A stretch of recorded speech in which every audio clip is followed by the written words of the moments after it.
బ్రహ్మపద ఆశ్రమ అధిపతి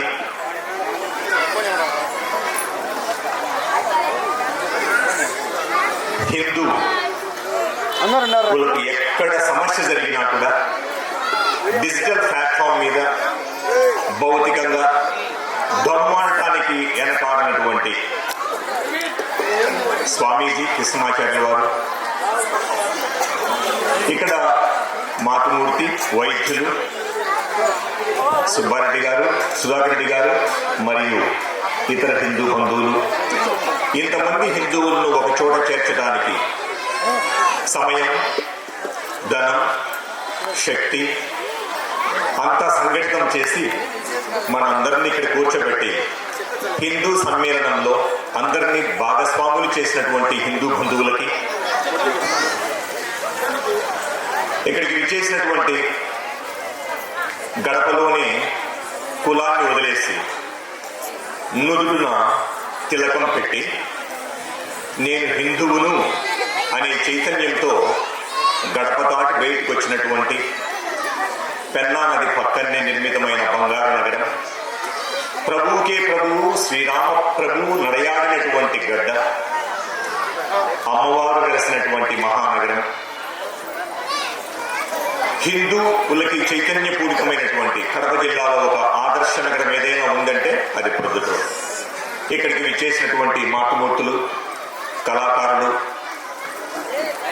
ఇప్పుడు ఐఐటి, ఎన్ఐటి, మెడికల్ ఇలాంటి ఫీవర్లో కూడా, ఇలాంటి ఫర్వరెన్స్లో కూడా తల్లిదండ్రులు తమ బిడ్డల్ని కళల వైపు మళ్లించి కళలు నేర్చుకుంటూ విద్యను అభ్యసిస్తూ ఆ ప్రోత్సాహం ఇస్తున్నటువంటి హిందూ తల్లిదండ్రులకి ఇప్పుడే చూసాం.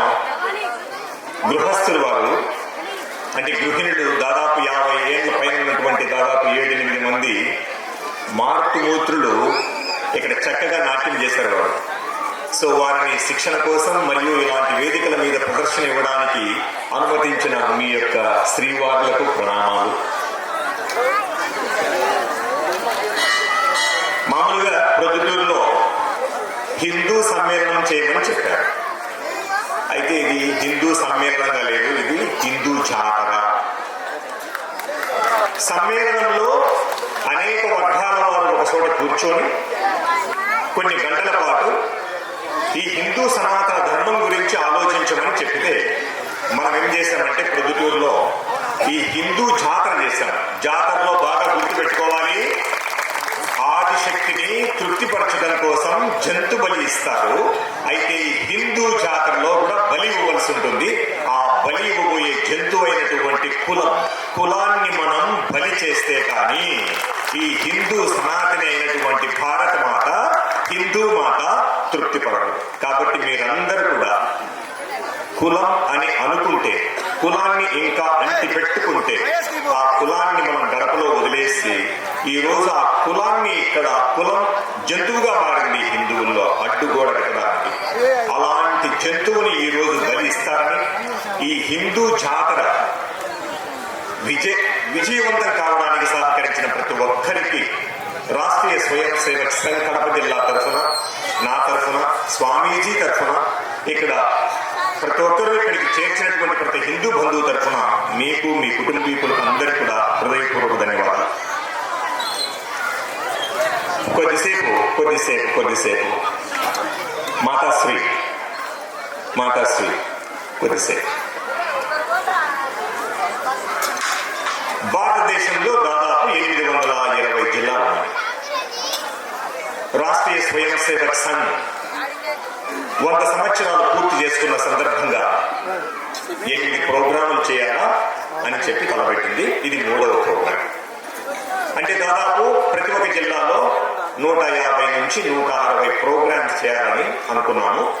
ఆ విధంగా జరుగుతూ ఉంది. 820 జిల్లాలలో దాదాపు 1,31,000 హిందూ సమ్మేళనాలు ఈ యొక్క జనవరి 4వ తేదీ వరకు జరుగుతాయి. అంటే దాదాపు 30 నుంచి 40 కోట్ల మంది హిందువులందరూ కూడా జపిస్తున్నటువంటి హిందూ సమ్మేళనం, హిందూ చైతన్యం, దీన్ని ఒక విశ్వగురు చేయాలన్నటువంటి సంకల్పంతో ప్రతి హిందువు తన యొక్క కట్టుబాటును దాటి సగటు హిందువుతో కలిసి సంఘటితమై ఈ యొక్క మహాభారతాన్ని విశ్వ సామ్రాట్ చేయడానికి పూనుకున్నటువంటి మీ అందరికీ హృదయపూర్వక ధన్యవాదాలు. ఎందుకంటే ఇది సనాతని, పుట్టుకెప్పుడో తెలియదు, పుట్టుకెప్పుడో తెలియని వాడికి మరణం ఉండదు. కాబట్టి సగటు చరిత్రకారుడు ఈ ప్రపంచంలో ఎవరైనా ఉన్నాడంటే, కాకుంటే గొప్ప చరిత్రకారులను అడిగితే ఈ భారతదేశం ఎప్పుడు పుట్టింది అని కొందరంటారు ఇది 6,000 అంటారు, కొందరంటారు 8,000 అంటారు, కొందరంటారు 12,000 అంటారు, కొందరంటారు చెప్పడానికి వీలు.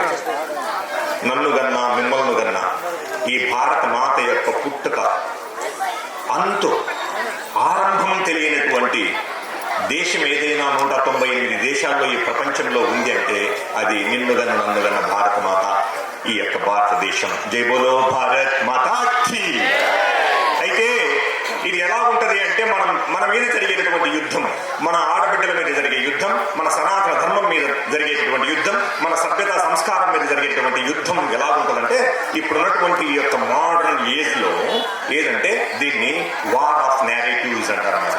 అంటే కథల ద్వారా మన మీద యుద్ధం ప్రకటిస్తారు. మన యొక్క ప్రత్యర్థి ఎవడో మనకు తెలియదు, అయితే మన మీద మాత్రం చెడు ప్రచారం జరుగుతుంటుంది ప్రపంచమంతా కూడా.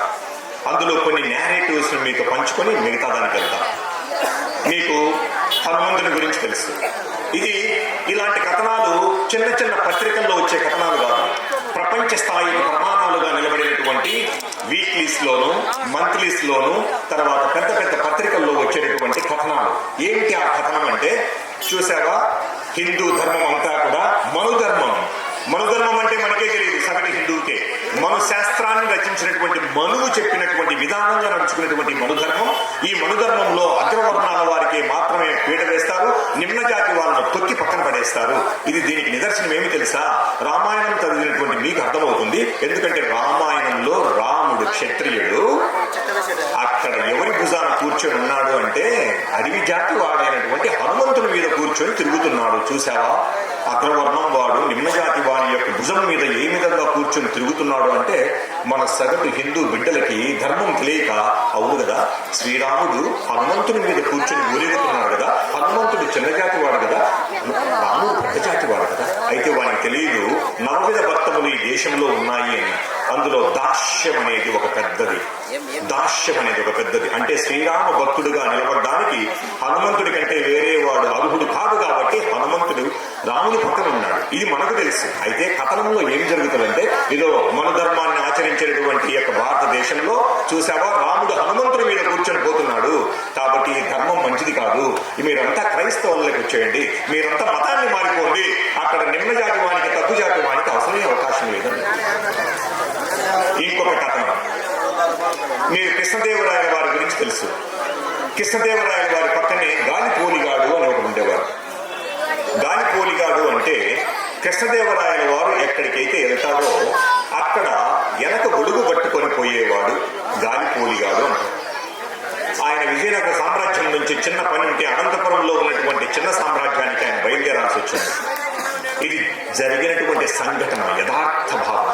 అయితే దీన్ని కథనంగా ప్రచురించి మన హిందువుల్లో ఉన్నటువంటి కులాల ప్రకారంగా ఏ విధంగా మనల్ని విచ్ఛిన్నం చేయాలని చెప్పేటటువంటి ఒక పెద్ద కథనం.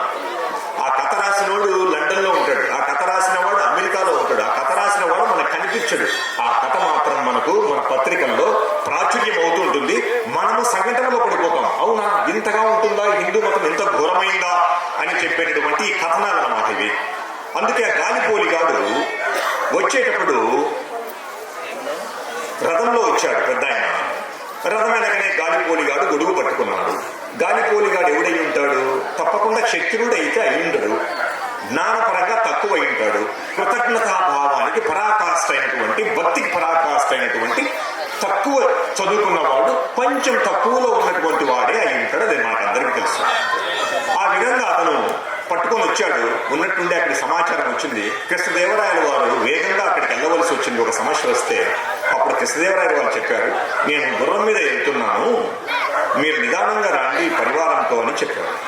అప్పుడు గాలిపోలి గారి యొక్క కృతజ్ఞత చూడండి, నేను మీ అమ్మడే వస్తాను, గొడుగు పట్టుకుంటా అని చెప్పాడు. గాలిపోలి గారికి చెప్పాడు కృష్ణదేవరాయలు గారు, నేను గుర్రంలో పోతూ ఉంటే మీరెలా పడతారా నాకు గొడుగు అంటే, లేదు నేను మీకు గుర్రం మీద కూర్చొని గొడుగు పట్టకపోవచ్చు, మీరు ప్రయాణం చేసినటువంటి ప్రయాణానికి గొడుగు పట్టుకొని నేను మళ్ళా విజయనగర సామ్రాజ్యానికి వస్తాను అని చెప్పాడు. ఇది కృతజ్ఞతకు పరాకాష్ఠ. అయితే అలా వెళ్ళిన తర్వాత ఆయన 2 రోజులు ప్రయాణం చేస్తే విజయనగర సామ్రాజ్యానికి వెళ్ళాడు. ఈతను దాదాపు 4-5 రోజులు నడిచి ఇంటికాడ కాళ్ళకు బొబ్బలు పోయి తన భార్య కాళ్ళు ఒత్తుతూ ఉంటే ఉపశమనం పొందుతున్నాడు. కృష్ణదేవరాయల వారికి గుర్తొచ్చింది గాలిపోలి గారి యొక్క పరిస్థితి ఏంటి, 2 రోజులు నేను గుర్రం మీద ప్రయాణిస్తేనే ఒళ్ళంతా చాలా బడలికగా ఉంది అని చెప్పేసి గాలిపోలి గారు ఉన్నటువంటి ఇంటికి వెళ్ళాడు. ఇంటికి వెళ్తే కాలు బొబ్బలు పోయేసి జ్వరంతో చాలా బలహీనుడిగా కనిపిస్తుంది. ఎక్కువ నడిచి వచ్చాడు కదా. అక్కడికి వెళ్ళిన తర్వాత కృష్ణదేవరాయల వారి యొక్క మనసు పులకించి చాలా తన్మయంలో ఇదైపోయి అతనికి ఒక అగ్రహారాన్ని, తన మీద ఒళ్ళు మీద ఉన్నటువంటి బంగారం అంతా ధనం దాచేశాడు. ఇది ఈ కథనం, ఇది జరిగినటువంటి కథ. ఈ కథనం మనకు ఎలా ప్రచురితం అవుతుందంటే, చూసినావా కృష్ణదేవరాయల వారు రాజు, అక్కడ ఉన్నటువంటి వాడు ఒక దళితుడే గాలిపోలి గాడు, చూసావా దళితులను ఏ విధంగా తప్పుతున్నారో, వీళ్ళందరూ హిందువుల్లో భాగం కాదు, మీరంతా క్రైస్తవానికి వచ్చేయండి, మీరంతా వేరే మతానికి వచ్చేయండి, వీళ్ళంతా కూడా మనుధర్మాన్ని ఆచరించేటువంటి యొక్క హిందూ సనాతన జాతి నిమ్న జాతులను తొక్కి పడేస్తుంది, మీరంతా కులం మొత్తం పక్కన పెట్టుకొని మీరు విడిపోండి. ఇది 2వ కథనం. ఈ మధ్యనే ఒక కథనం వచ్చింది కేంబ్రిడ్జ్ యూనివర్సిటీ నుంచి. అంటే ఏ విధంగా ప్రపంచ దేశాలలో హిందూ సనాతన ధర్మం మీద కనపరానటువంటి ఒక శత్రువు కనిపించే హిందువు మీద ఏ విధంగా దాడి చేస్తాడు, ఏ విధంగా మన బిడ్డలను అయోమయానికి గురి చేస్తాడు అంటే ఇది ఇంకొక కథ. ఏమిటంటే ఈ రోజు భారత ప్రధాని మధ్యతరగతిగా ఉన్నటువంటి మహిళలందరికీ సిలిండర్ ఇస్తున్నాడు ఫ్రీగా. దాని మీద ఒక మంచి కథనం వచ్చింది కేంబ్రిడ్జ్ యూనివర్సిటీ నుంచి. చిన్న యూనివర్సిటీ నుంచి కాదు, కేంబ్రిడ్జ్ యూనివర్సిటీ నుంచి. ఆయన అందరూ చదువుకుంటున్నారు. ఇంత ఘోరమా ప్రధానమంత్రి? ఏమిటంటే సగటు మహిళకు ఆయన గ్యాస్ ఇచ్చాడు. మీ అమ్మ మా అమ్మ ఊది ఊది ఊది భోజనాలు చేసి లంగు ఇన్ఫెక్షన్ అయిపోయి చనిపోయినటువంటి మన యొక్క పురాతన మహిళలందరికీ కూడా ఒక చక్కగా ఉంది అని చెప్పి గ్యాస్ పోయి వెలిగిద్దామని చెప్పి గ్యాస్ ఇస్తే, ఇంతకు మునుపు భారతదేశంలో మహిళలందరూ కూడా వంట వండుకోవడానికి వంట చెరుకుకు వేడి భూమికి పోయేవారు, ప్రకృతితో మమేకమయ్యేవారు, 10 మందితో కలిసేవాళ్ళు, 10 మంది సమస్యలు తెలుసుకునేవాళ్ళు, అక్కడి నుంచి కట్టెలు తెచ్చుకునేవాళ్ళు, భోజనం చేసుకునేవారు. ఈ విధంగా హిందూ మహిళ ఇంటి నుంచి బయటకు వచ్చేది. మరి ఈ రోజు ఈ భారతదేశ ప్రధాని ఏం చేశాడు తెలుసా? సగటు మహిళలందరినీ కూడా ఒంటింటి కుందేలుగా చేయడం కోసం పట్టుబట్టి వీళ్ళందరికీ గ్యాస్ సిలిండర్ ఫ్రీగా ఇచ్చి నీ ఇంట్లో నుంచి బయటికి రానియకుండా, గడప నుంచి బయటికి రానియకుండా హిందూ మహిళలు తొక్కుతున్నటువంటి భారత ప్రధాని ఇది ధనమానాల్సిందే. చూడండి ఎప్పుడు కథ. ఇది నీ చుట్టూ నా చుట్టూ జరిగేటటువంటి కథనాల ప్రపంచం. ఇంకొకటి ఉంటుంది అత్యంత హేయమైనటువంటిది. ఏమి పెండ్లు అవుతేనైనా మైథునము, పెండ్లి అవుతేనైనా ముద్దు మురిపము ఏమీ లేదు. మైథునము, ముద్దు, మురిపము ఏ వయసులోనైనా చేయొచ్చు. అది శరీరం కోరుకుంటుంది. మనసు వేరే, శరీరం వేరే. ఇది ఒక జంతువులాగా, జంతువు ఏ విధంగా అయితే మైథునము, ఏ విధంగా అయితే ముద్దు మురిపము చేస్తుందో మనిషి కూడా అంతే. ఏం పెళ్లి అయినంత వరకు ఆగాల్సిన అవసరం లేదు. ఇది హిందూ దేశంలో అలా ఉంది. అందుకే స్త్రీలకు స్వేచ్ఛ లేదు అని అంటే మన ఇంటి నుంచి పోయినటువంటి సగటు మహిళ, అవును కదా మనకు అంత స్వేచ్ఛ లేదు. ఒక్క మనిషిని చెడగొట్టి వదిలేస్తే చెడిపోతాడు. జీవితం అంతా పట్టుకొని చెడగొట్టాల్సిన అవసరం లే. ఇప్పుడు భారతదేశం మీద ప్రకటించినటువంటి యుద్ధం ఇదే, కథనాల యుద్ధం. అందుకే తల్లులందరికీ నేను చెప్తున్నాను వేదిక నుంచి, మీరు మీ బిడ్డలను కాపాడుకోవాలా, మీ బిడ్డలను మీరు కాపాడుకోవాలా, పక్కింటి నుంచి కాపాడుకోవాలా, నీ ఈదిలో ఉండే బిడ్డను కాపాడుకోవాలా. వీళ్ళందరినీ కాపాడుకుంటేనే మనముగా ఉంటాం. అందుకే ఇప్పుడు మన హిందూ దేశం మీద పడ్డారనమాట. ఎవరు? అల్లరి మూకలు పడ్డాయి. ఎడారి జీవితం నుంచి వచ్చి మన మీద భారతమాతను చెరబట్టి మిమ్మల్ని అందరినీ మార్చేస్తామంటున్నారు. ఏ విధంగా? 1000 ఏండ్లు భారతదేశాన్ని పరిపాలించారు. 1000 ఏండ్లు వాడు వీడు అని మానానికి అడ్డంగా బట్ట కట్టుకోవడానికి శక్తి లేనటువంటి వాడు అప్పట్లోనే వైభవమైనటువంటి జీవితం గడుపుతున్నటువంటి భారతీయుల మీద కులంగా విడిపోయి విభజించడం వల్ల రాజును ఓడించిపోతుంటే సగటు మనిషి చూస్తూ ఉన్నాడు. మా రాజును ఓడించిపోయినటువంటి వాడు ఎంత గొప్పవాడు అని చూశారే గాని ఆ రోజు 10 మంది నిలబడి రాళ్ళు విసిరేస్తే ఆ రోజు మన పరాయి వాళ్ళు మన మీద పరిపాలనగా ఉండేది కాదు. అయితే ఈ రోజు 1000 ఏళ్ళు పరిపాలించిన తర్వాత కూడా ఈ సనాతన ధర్మం ఇలాగే ఉంది. ఇప్పుడు అంటున్నారు వాళ్ళు, 1000 ఏళ్లలోకి మన ఆడబిడ్డలను, మన ఆస్తులను, మన ప్రకృతిని కాపాడి ఉంటే మనం ఈ రోజు ఇది ఒక అతిపెద్ద ఇస్లామిక్ కంట్రీగా మారిపోయి ఉండేది. అయితే 1000 ఏళ్ళు పరిపాలన, 10 ఏళ్లలోనే నీవు నేను ఇద్దరం కలిసి ఉంటే నేను నువ్వు అవుతావు, నువ్వు నేనవుతా. అలాంటిది 1000 ఏళ్ళు ఆ యొక్క ఎడారి జాతులు మనల్ని పరిపాలించినా కూడా ఈ జాతి నిలబడింది, స్వాతంత్రం కోసం పోరాడిందంటే కారణం ఏంటంటే ఆ పరిపాలించినటువంటి 1000 ఏళ్ళు ఆ ముష్కరులు చేసింది ఏంటంటే భారత మాతను చెరబట్టారు. మన యొక్క ఆడవారి యొక్క సౌందర్యం, మన ప్రకృతి వనరులు, మన దేవాలయాల్లో ఉన్నటువంటి ఆస్తులు పాస్తులను దోసుకున్నారు తప్పితే ఈ దేశాన్ని నా దేశంగా చేసుకోవాలని ఎవరు అలా. ఇంకొకటి వచ్చింది ఇప్పుడు, ప్రభువుకు మా ప్రభువుకే ప్రభువు పుట్టినటువంటి శ్రీరాముడు వెలిసినటువంటి ఈ గడ్డపై ఈ రోజు ప్రభువే అందరికీ దేవుడు అంటూ 300 ఏళ్ళు పరిపాలించారు ఈ భారతదేశాన్ని. వాళ్ళైనా సరే వాళ్ళని చూసి నేర్చుకుని ఉండాలి. వాళ్ళు 1000 ఏళ్ళు పరిపాలిస్తే దేశం మారిపోలేదు కదా, మనమైనా సరే వీళ్ళని హక్కును చేర్చుకొని వీళ్ళని వీళ్ళగా ఉంచి మనం ఈ దేశాన్ని మార్చుంటే బాగుందని అంటే ఈ 145 కోట్ల క్రైస్తవ రాజ్యంగా ఈ ప్రపంచంలో ఇది ఉండేది. అయితే ఇది క్రైస్తవ రాజ్యంగా ఉండలేదు. కారణం ఏమిటంటే వాళ్ళందరికీ మళ్ళా మన ఆడబిడ్డ యొక్క సౌందర్యం, మన ఆస్తులు, మన ప్రకృతి వనరులు. ఈ రోజు మన అందరం హిందువులు చాలా మంది రాత్రులలో పెళ్లి చేసుకుంటున్నామంటే కారణం మన ఇంటి ఆడబిడ్డ సౌభాగ్యవతిగా బయటికి వెళ్తూ కళ్యాణం చేసుకోవాలని పోతూ ఉంటే ఆ అడవి జాతి వాడు పరిపాలించాడు కదా మనము, ఎడారి జాతి వాడు. అలా పెళ్లి కూతురు ఎంటబడి ఉన్నటువంటి ఆ అందమైన ఆడపిల్లలను అలాగే తీసుకొని పోయేవాడు. ఇలాంటి కొన్ని వేల సంఘటనలు ఈ భారత మాతను చెరబట్టినటువంటి జాతి నుంచి మనం దాటుకుని ఈరోజు హిందూ సమ్మేళనం జరుపుకోవడానికి ఆధారభూతమైనటువంటి రాష్ట్రీయ స్వయం సేవక్ సంఘ్ శతాబ్ది ఉత్సవాల సందర్భంగా మనందరం ఇక్కడ కూర్చొని ఉన్నాం. కాబట్టి మనం చాలా జాగ్రత్తగా మన బిడ్డలు మనం కాపాడుకోవాలి. ప్రపంచంలో 820 కోట్ల జనాభా, 820 కోట్ల జనాభాలో దాదాపు 350 నుంచి 400 కోట్ల జనాభా ఎవరిని ఆదరిస్తున్నారు అంటే ఎలాంటి జీవితాన్ని గడుపుతున్నారంటే ఈ యొక్క దేవుడు నడిచినటువంటి భూమి మీద పుట్టినటువంటి హిందూ సనాతన ధర్మం, జైన మతం, బౌద్ధం. ఆసియా, దక్షిణ ఆసియా చూస్తే ఇంక్లూడింగ్ చైనా మొత్తం 820 నుంచి 850 కోట్ల ప్రపంచ జనాభాలో దాదాపు 350 నుంచి 400 కోట్ల జనాభా ఈ భూమి మీద పురుడు పోసుకున్నటువంటి జైన మతం, ఈ భూమి మీద పురుడు పోసుకున్నటువంటి బౌద్ధ మతం, పుట్టుక ఎప్పుడో తెలియనటువంటి హిందూ ధర్మాన్ని ఆచరించే వాళ్ళే ఉండరు. అంటే ప్రపంచం సగం మంది ఈ జీవిత విధానాన్ని అనుసరించి ఈ యొక్క ధర్మాన్ని ఆదరించి ఆదర్శంగా తీసుకుని బతుకుతున్నటువంటి వాళ్ళు ప్రపంచ దేశాలు చాలా ఉన్నాయి. అంటే అంతటి గొప్ప దేశం ఇది. అందుకే 198 దేశాలు యుఎన్ఓలో ఉంటే ఈ యుఎన్ఓలో ఉన్నటువంటి ఈ యొక్క దేశాల్లో దాదాపు కొన్ని 100,000 మతాలు ఉన్నాయి.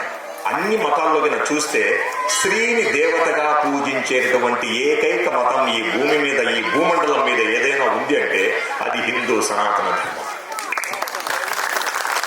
మహిళ నా దేవత, మహిళ నా ఆదర్శ దేవత. నీ తండ్రి ఎవడరా అని చెప్పాలి అంటే ఆ తండ్రి ఎవడో చెప్పితే కానీ అర్థం కానటువంటి పురుషులు మనం. మీరందరూ ఇష్టపడి కంటే పుట్టినటువంటి వాళ్ళం మేమంతా. ప్రతి పురుషుడు కూడా బాగా గుర్తుపెట్టుకోవాలి. స్త్రీ ఇష్టపడి కంటే భూమి మీదకి వచ్చిన వాళ్ళం మనం పురుషులం. అలాంటి పురుషులకు వెనక పుట్టుకకు కారణమైనటువంటి నా భారత మాత, ఈ దేశానికి బాధ్యరేకైనటువంటి మాతృమూర్తులందరూ యువకులు ఇక్కడికి వచ్చేసారు. మీకు అందరికీ కూడా శతకోటి ప్రమాణం. కాబట్టి ఇక్కడ ఏకైక దేశం మహిళను దేవతగా పూజించేటటువంటిది. ఒక్క మతం చెప్పు నాకు, ఆ మతంలో స్త్రీని దేవతగా పూజించేటటువంటిది ఒకటి చెప్పు. అందుకే ఇక్కడ ఏక పత్ని వ్రతం. మిగతా వాటిల్లో 3, 4, 5, 6 లెక్కలేదు. ఎందుకంటే స్త్రీ ఒక భోగ వస్తువు. ఇక్కడ నా స్త్రీ నాకు ఆదర్శమూర్తి. ఈ స్త్రీ నేను నిలబడుకోవడానికి ఆధారభూతమైనటువంటి నా భారత మాత. దేశాన్ని మాతగా పూజించినటువంటి ఏకైక దేశం అమెరికా మాత, చైనా మాత, రష్యా మాత ఎక్కడ ఉందా? లేదు, కేవలం భారత మాత. అందుకే తల్లులారా మీరందరూ కూడా బాగా గుర్తుపెట్టుకోవాలి. మీరు మీ శ్రీవారిని కాపాడుకోవాలి, మీరు మీ బిడ్డలను కాపాడుకోవాలి. మహాభారత యుద్ధంలో 100 మంది బిడ్డలకు తండ్రి అయినటువంటి ధృతరాష్ట్రుడు తన భార్య వాళ్ళు కళ్ళు బతికి ఉండంగానే యుద్ధ భూమిలో చనిపోయారు. ఒక కుంతి మాత భర్త లేకపోయినా కూడా 5 మంది బిడ్డలను చేత పట్టుకొని రాజ్యం ఎక్కడో తెలియనటువంటి ఒక తల్లి విజేతను చేసింది. ఈ భారతదేశంలో నమ్మేది ఏంటంటే తల్లి కాడ పెరిగినటువంటి బిడ్డ సమాజంలో విసిరివేయబడాలి. తల్లి కాడ పెరిగినటువంటి బిడ్డ ఆదరణకు నోచుకున్నాడు. అది కుంతిమాత. అందుకే కుంతిమాత కర్ణుడి యొక్క పుట్టుకకు గల కారణం చెప్పలా. లేకపోతే గన యుద్ధ భూమిలో ప్రథముడుగా ఉండవలసినటువంటి కర్ణుడు సూర్య భగవాన్ని కారణంగా జన్మించినటువంటి బిడ్డ యొక్క రహస్యం చెప్పని కారణంగా ఎక్కడికో వెళ్ళిపోయి ప్రత్యర్థి పంచన చేరి 16వ రోజు 17వ రోజు యుద్ధ భూమిలో అసూలు బాసిన చూసినావా? అమ్మగిన చెప్పిండుంటే ఈడు నాకు పుట్టాడు అని పంచ పాండవుల్లో ప్రథముడై ఎంత గొప్పవాడైంది కదా. అలాంటి దేశాన్ని చెరబట్టడానికి ఈరోజు చుట్టూ నీ చుట్టూ నా చుట్టూ అంత కథనాల ప్రపంచంతో ఈరోజు మన మీద ధనుమాడుతున్నారు, మన మీద అటాక్ చేస్తున్నారు. అందుకే దీని అంతటి గురించి నాగపూర్లో ఒక దిగువ మధ్య తరగతిలో జన్మించినటువంటి ఒక హిందూ బిడ్డ డాక్టర్ హెడ్గేవార్, మీలాగా నాలాగా చిన్న కుటుంబంలో జన్మించిన వ్యక్తి. అతను 1921, 1930లో జైలుకి వెళ్ళాడు స్వాతంత్ర సమరయోధుడిగా. ఇప్పుడు చాలా మంది అంటున్నారు మిగతా వాళ్ళు, ఆర్ఎస్ఎస్ ఏం చేసిందండి మీ దేశానికంటే, అరే ఆర్ఎస్ఎస్ అగ్రగణ్యుడైనటువంటి మొదటి సరసంఘచాలకైనటువంటి హెడ్గేవార్ 1921, 1930లో మిగతా సుభాష్ చంద్రబోస్, నెహ్రూ వాళ్ళందరితో కలిసి కాంగ్రెస్ లో సభ్యుడుగా ఉన్న అతను స్వాతంత్రం కోసం పోరాటం చేసిన తర్వాత తనకు అనిపించింది, ఎందుకు నా హిందూ జాతి ఇంత ఔన్నత్యం కలిగినటువంటి నా హిందూ జాతి, ఈ హిందూ మాత ఎందుకు పరాయణ యొక్క పాలనలో ఇంత హింసించబడుతుందని ఒకసారి ఆలోచన చేసినప్పుడు చరిత్ర మూలాల్లోకి వెళ్ళినప్పుడు అర్థమైంది ఏంటంటే, నా హిందువులందరూ గొప్పవాళ్ళే కానీ కులాన్ని గుణాన్ని కాకుండా కులాన్ని అడ్డంగా పెట్టుకుని విడిపోయి పరాయణ యొక్క పరిపాలనలో వీళ్ళు మగ్గిపోతున్నారు. వీళ్ళందరినీ ఒకటి చేయాలంటే నాకు ఒక సంఘం కావాలా, ఆ సంఘమే రాష్ట్రీయ స్వయం సేవక్ సంఘ్. ఈ సంఘానికి ఏమి ఆయుధం ఉండదు, ఈ సంఘానికి ఒకటే ఒక ఆయుధం, జాతీయ భావన, శిర నిర్మాణం. మీరందరికీ కూడా వ్యక్తిగత శిల నిర్మాణం ఉంటుంది. అయితే మీరందరూ కూడా శీలం ప్రకారం వ్యక్తిగతంగా చాలా గొప్పవాళ్ళు, అయితే జాతి పరంగా మీరు బలహీనులు. స్వాతంత్ర పోరాటం చేసేవాడు పక్కింట్లో ఉండాలా, డాక్టర్ ఎదురింట్లో ఉండాలా, యాక్టర్ ఎదురింట్లో ఉండాలా, మా ఇంట్లో మాత్రం మా వాడు మా అన్న. ఇది సగటు హిందూ ఆలోచించేది. ఆ విధంగా ఆలోచించుంటే ఈ యొక్క భారతదేశం మీద ఇప్పటి వరకు దాదాపు 93 నుంచి 95 సార్లు పరాయ దేశస్థులు యుద్ధానికి పాల్పడితే కూడా ఈ ధర్మంగా నిలబడి ఉందంటే కారణం ఎంతో మన యొక్క ఋషిపుంగువులు ఇలాంటి కమ్మండల దారి కాషాయదారి అయినటువంటి విశిష్ట వ్యక్తులు చేసినటువంటి సేవ కారణమే. మీరందరూ భారతీయులైనా? భారతీయులందరూ చేతులు ఎత్తండి. మీరందరూ భారతీయులే, కేవలం ఆధార్ కార్డులో, కేవలం తెల్ల కార్డులో, ఏది ప్రభుత్వం మిమ్మల్ని జారీ చేసినటువంటి పత్రంలో మీరు భారతీయులు. బట్ మీరు ఆచరణ ప్రకారంగా భారతీయులు కాదు, ఆచరణ ప్రకారంగా హిందువులు కాదు. అందుకే హిందువు ఇంకొక హిందువుల గురించి అర్థం చేసుకోవడం కోసమే ఈ రోజు హిందూ సమ్మేళనం. అదేమిటి హిందూ అంటే ఎవడు, పోని భారతీయుడు అంటే ఎవడంటే ముఖ్యంగా 3 భాగాలు. 1 అనుష్ఠానం చేసేవాడు భారతీయుడు, 2 నా శ్రద్ధా కేంద్రమైనటువంటి దేవాలయాలను కాపాడుకోవాలని తహతహలాడేవాడు హిందువు భారతీయుడు. 3వది ఈ దేశాన్ని ఇలాగా ప్రపంచ దేశాల్లో గొప్పగా నిలబడడానికి కారణమైనటువంటి నా పూర్వీకులకు నేను వారసుని, వాళ్ళ మనమణ్ణి, నేను వేదవ్యాసుని యొక్క మనమణ్ణి, గాంధీ మహాత్ముని యొక్క మనమణ్ణి, లేదు సుభాష్ చంద్రబోస్ యొక్క మేనల్లుణ్ణి అనుకునేటువంటి భావన కలిగినటువంటి వాడు భారతీయుడు. అంటే భారతీయుడికి ముఖ్యంగా 3: 1 అనుష్ఠానం చేయాలా, 2 శ్రద్ధా కేంద్రాన్ని కాపాడుకోవాలా, 3 ఈ యొక్క దేశాన్ని ఇంత ఔన్నత్యంలో ఉంచడం కోసం అహర్నిశలు కృషి చేసి ప్రాణాలు అసూలు బాసినటువంటి వారందరికీ నేను మనమణ్ణి, ముదిమనమణ్ణి అని అనుకోవాలి. వాడు భారతీయుడు అంటే. కాబట్టి మీరందరూ కూడా చెప్తారు చాలా మంది, మాకు చాలా భక్తి ఎక్కువ అండి, తిరుమలకు వారానికి ఒకసారి పోతామండి, శివాలయంకు వారానికి ఒకసారి పోతామండి, నిత్యం పోతాం. అయితే పోతారు. మీరు మీ యొక్క వ్యక్తిగతం కోసం, అర్షడ్ వర్గాలను జయించడం కోసం మీరందరూ వెళ్తున్నారు. మరి దేశం గురించి ఎవరు పట్టించుకోవాలి? అందుకే వ్యక్తిగతమైన భక్తి వేరు, దేశభక్తి వేరు. కాబట్టి మీకు కావాల్సింది దేశభక్తి. ఏ దేశభక్తి యొక్క పౌరుడికి భక్తి లేకుండా ఉండదు. భక్తి ఉన్నటువంటి వానికి దేశం మీద భక్తి లేకపోవచ్చు, కానీ దేశం మీద అమితమైనటువంటి ప్రేమ కలిగినటువంటి వానికి దేవుడి మీద తప్పనిసరిగా భక్తే ఉంటుంది. పరమాత్ముని యొక్క రూపాన్ని నేను అనుకుంటేనే వాడు దేశాన్ని కాపాడగలుగుతాడు. కాబట్టి మీరంతా గుర్తుపెట్టుకోవాలి, మీ యొక్క భక్తితో పాటు దేశం మీద విపరీతమైనటువంటి భక్తి. మీ బిడ్డలకు హిందూ ధర్మం గురించి మాట్లాడాలా, దేశం గురించి మాట్లాడాలా, దేశం ఔన్నిత్యాన్ని గురించి మాట్లాడాలా. అందుకే స్వామి వివేకానందులు అన్నారనమాట, ఈ భూమండలంపై ఏదైనా పుణ్యభూమి ఉంది అంటే అది ఒక భారతదేశం. అలా నేను అన్నాననుకోండి, మీరు ఆర్ఎస్ఎస్ వాళ్ళు కాబట్టి భారతదేశాన్ని పుణ్యభూమి అంటారండి అంటారు. లేదు వేరే దేశస్థుడు, వేరే మతస్థుడు ఏమంటాడు అంటే ఇది పుణ్యభూమి అని నువ్వు సెల్ఫ్ డబ్బా కొట్టుకుంటున్నావు. అయితే స్వామి వివేకానందుల వారు, ఆది శంకరాచార్యుల వారు ఇలాంటి కాషాయధారులు మాట్లాడే మాటలు ప్రామాణికమే కదా ప్రపంచానికి. వారు మాట్లాడినటువంటి మాటలు ఒక దేశాన్ని పుణ్యభూమి అని చెప్పడానికి ముఖ్యంగా 3 లక్షణాలు చెప్పాడు. ఏ దేశంలో అయితే సౌకుమారత్వం ఉంటుందో ఆ దేశానికి పుణ్యభూమిగా కొలవడానికి మొట్టమొదటి లక్షణం. అంటే ఈ భారతదేశంలో చెట్టు, చేమ, రాయి, రప్ప, నదులు ఏది ఎక్కినా కూడా ఇది భగవంతుడి స్వరూపమైనటువంటి సౌకుమారత్వం అన్నమాట. చాలా సున్నితమైనటువంటి మనస్కులు ఉండేటువంటి జాతి అన్నమాట ఇది. అందుకే ఈ దేశంలో సుకుమారత్వం చాలా ఎక్కువ. ఇది ఒక దేశాన్ని పుణ్యభూమి అని చెప్పడానికి మొట్టమొదటి లక్షణం. రెండవ లక్షణం ఏమిటి అంటే ఉదారత. అత్యంత ఉన్నతమైన ఉదారత.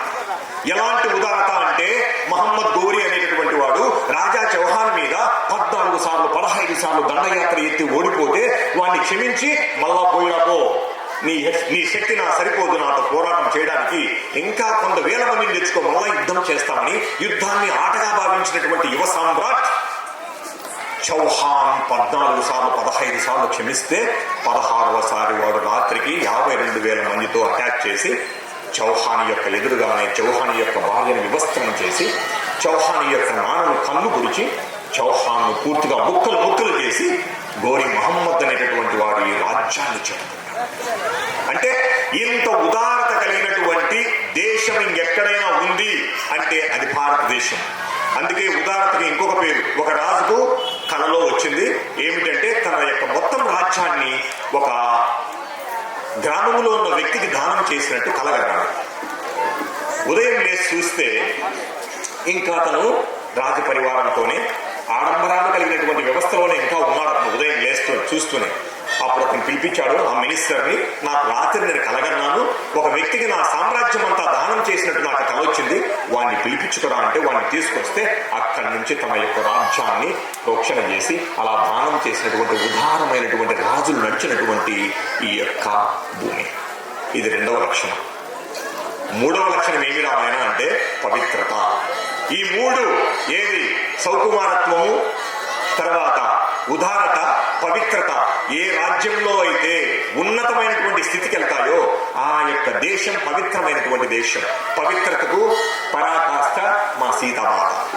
మీరందరూ అంటారు ఆ రోజు రామచంద్ర ప్రభు సీతామాత యొక్క పవిత్రతను పరీక్షించడం కోసం అగ్ని ప్రవేశం చేయించాడు, అలా చేయించకుండా ఉండాల్సింది అని మీరు అంటున్నారు. అయితే మరి ఇదే కలియుగంలో సీతామాతనికి అగ్ని ప్రవేశం చేయించకుండా పక్కకు తెచ్చుకొని ఉంటే ఇదే సగటు మహిళ మాట్లాడిండు అన్నాళ్ళు అక్కడ రావణాసుడితో ఉన్నాడు కదా, ఏమై ఉండొచ్చునో అని ఉండొచ్చు కదూ.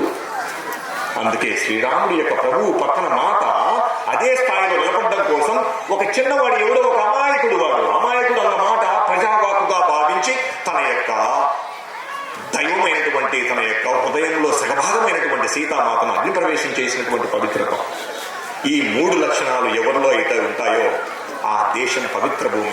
అందుకే స్వామి వివేకానందుల వారు అన్నాడు, హిందువు మేల్కొంటే ప్రపంచం మేల్కొంటుంది. ఈ హిందువు చనిపోయిన రోజు, ఈ ప్రపంచంలో హిందువు చనిపోయాడు అని అన్న రోజు దానికంటే ఒక రోజు ముందే మొత్తం ప్రపంచం వినాశనం అవుతుంది. ఇది ఎవరి నోటి నుంచి వచ్చిన మాట అంటే స్వామి వివేకానందుల నుంచి వచ్చినటువంటి. హిందూ అనేటటువంటి వాడు ఒక తన యొక్క స్వలాభం గురించి ఆలోచించేవాడు కాదు. సర్వే జనా సుఖినో భవంతు అనేటువంటి నిత్యం తన యొక్క అనుష్ఠానంలో మంత్రాన్నిగా జపించినటువంటి, ఆ వాక్కును మంత్రంగా జపించినటువంటి జాతి ఇది. అందుకే స్వామి వివేకానందుల వారు అన్నారు, హిందూ మేల్కొంటే ప్రపంచం మేల్కొంటుంది, హిందూ బాగుపడితే ప్రపంచం బాగుపడుతుంది. అందుకే మన దేశం మీద 93 నుంచి 94 సార్లు యుద్ధాలు ప్రకటించినా కూడా భారతదేశం పక్క దేశాల మీద ఎక్కడే గాని తెగబడినట్టు గుర్తులు. పక్కనే బాగా గుర్తు పెట్టుకోవాలి. మయన్మార్ అయిపోయింది, శ్రీలంక ప్రొఫైల్ మారిపోయింది, బంగ్లాదేశ్ ఇప్పుడు అగ్నికాస్తంగా ఉంది, పాకిస్తాన్ సర్వనాశనం అయిపోయింది. మన చుట్టూ ఉండే వాళ్ళందరూ కూడా మనకు చాలా కంటకులుగా తయారైపోయారు. కాబట్టి చాలా జాగ్రత్తగా ఉండాలి. నేను బంగ్లాదేశ్ లో ఒక హిందువును, ఒక మాల్లో పనిచేసినటువంటి హిందువును దైవ దూషణ చేశాడు అని చెప్పి, ఇది ఇస్లాంలో ఉంది. మనము శివయ్యను అలా తిడుతూ ఉంటాం. మనం ఇక్కడ దేవుణ్ణి భర్తగా, దేవుణ్ణి బిడ్డగా, దేవుణ్ణి నాన్నగా, దేవుణ్ణి స్నేహితునిగా, దేవుణ్ణి గురువుగా భావించినటువంటి ఈ జాతి అయితే వాళ్ళకు ఉంటుంది. ఇప్పుడు ఇమ్రాన్ ఖాన్ కూడా జైల్లో పెట్టారు, దైవ దూషణ.